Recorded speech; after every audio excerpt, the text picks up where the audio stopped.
measles is one of the most contagious diseases we know. Just one person is likely to infect between 12 and 18 people.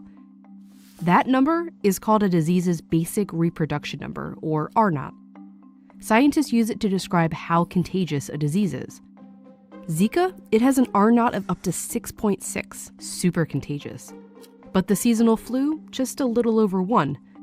And COVID-19, the disease caused by the coronavirus, just about 2. That difference between the flu and COVID-19 doesn't seem so big, especially when you look at them next to these really contagious diseases. Plus, a lot of the symptoms of the flu and COVID-19 are really similar.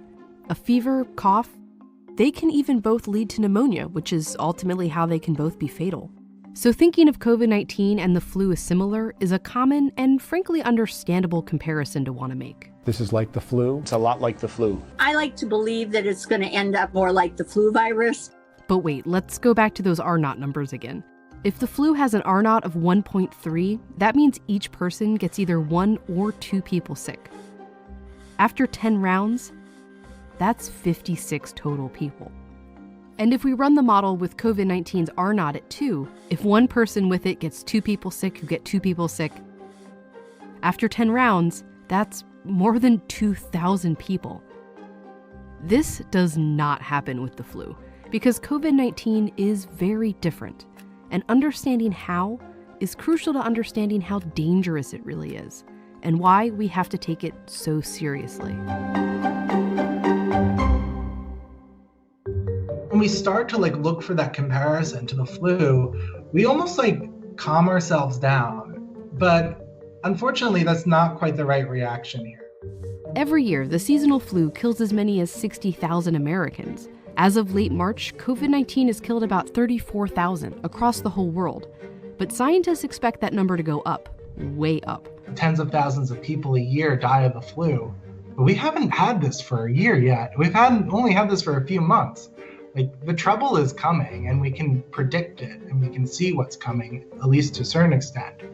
The first really big difference between COVID-19 and the flu is how long it takes you to feel sick. From the moment you're infected with COVID-19, it usually takes 5 days before you start to feel symptoms. But it can take as long as 12 or even 14 days.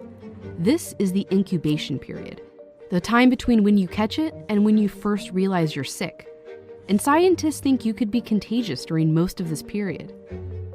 The flu, by comparison, has an average incubation period of just 2 days. You get sick, and pretty soon you feel sick, and you know you're contagious. This is what we're used to. But COVID-19 flips that around. You can be contagious and spreading it around for several days and up to 2 weeks before it even occurs to you that you're sick. And that leads to the next big difference. No human immune system had seen this virus before. Nobody has a natural immunity to it. In flu season, there's always a number of people in the population who are already immune to the flu. That can be because they got their flu shot, or maybe they've already had that flu strain. And that limits the spread of the virus. When one person is contagious with the flu, they can only spread it to people who aren't immune, who can only spread it to other people who aren't immune. That's why scientists and doctors urge us to get our flu shot every year. If enough people have immunity, they can kind of shield the virus from reaching others. The more immunized people, the more they can protect those that are susceptible to the virus. But COVID-19 is brand new. None of us have had it before, and there's no vaccine, which means nearly everyone on the planet is susceptible. So when a contagious person, who may not even know they're infected, comes into contact with others, it can spread like wildfire. And then you see how much more dangerous COVID-19 can be. Only 2% of people with the flu need to be hospitalized, but 20 to even 30% of people who test positive for COVID-19 do. And we're still learning about COVID-19's fatality rate, but scientists think it's somewhere between 1 and 3%. But the flu's rate is even lower, 0.1%. And that's a disease that can kill 60,000 people a year in the US alone. That's what Dr. Anthony Fauci, the US's leading infectious disease expert, tried to clear up to Congress. People always say, well, the flu does this, the flu does that. The flu has a mortality of 0.1%. Sure. This has a mortality of 10 times that. This is a really serious problem that we have to take seriously.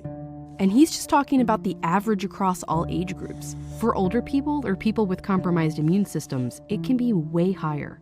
And that's especially scary when you remember all the other things that are different about COVID-19. The infectiousness, how hard it is to know you have it, how susceptible we all are to it. Estimates vary, but some scientists have warned that between 20 and 60% of the world's population could become infected with the virus. Because COVID-19 has no cure and no vaccine, the only defense we have against it is social.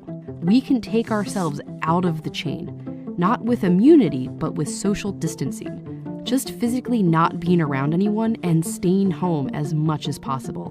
But that only works if each of us takes it seriously, which is why comparing it to the flu, while understandable, is not helpful. It's natural to want to find a comparison, to want to make this seem small. When we use the flu as the backdrop, it almost numbs us, or it can numb us and make us maybe even feel better about the current situation, because the current situation is bad. So now is not the time to be numb. We need to be vigilant and use our vigilance.